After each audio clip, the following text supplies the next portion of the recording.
This clip is brought to you by SaveWithConrad.com.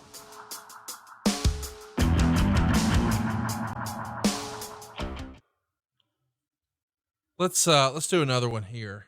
And this is about, and I know that we like talking about the old school. This is pretty old school and maybe a little controversial because of who's involved. Ben wants to know, did you enjoy your short stint in Smokey Mountain Wrestling? And do you have any good Jim Cornette stories from that era? Yeah, I love my stay over there. Number one, it was something different. Getting to go over there and work with Bobby and the Midnight Express and the Rock and Roll Express. I mean, who wouldn't enjoy that?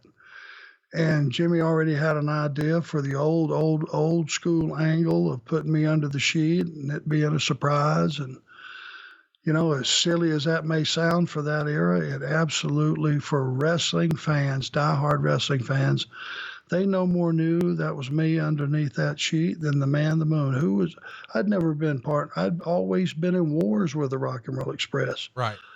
Never been a partner. And Cornette was just so good on the mic. Once we shot the angle and had the fight, and now they started building towards the show, which I think was the next week or 2 weeks after that. And I got to do some promos supporting the match coming up, which was a 6-man with the Midnights and us and Rock and Roll. And they had a partner, I think would it have been Dutch Mantel maybe as the third guy?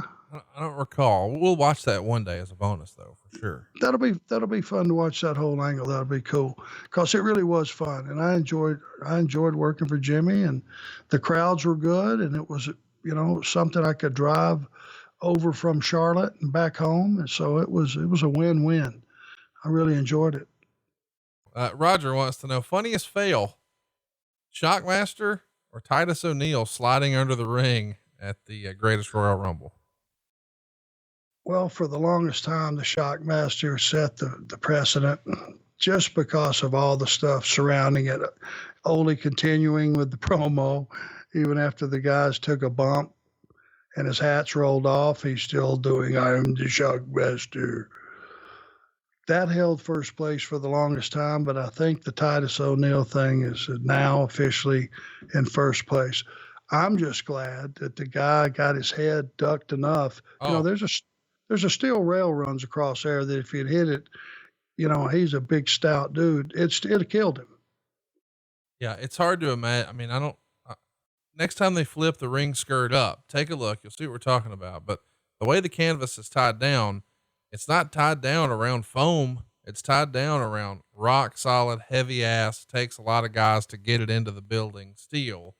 And if you just run wide open head first, 280 pounds with full of steam into that's not going to end well. You're going to have a real medical situation live on pay-per-view.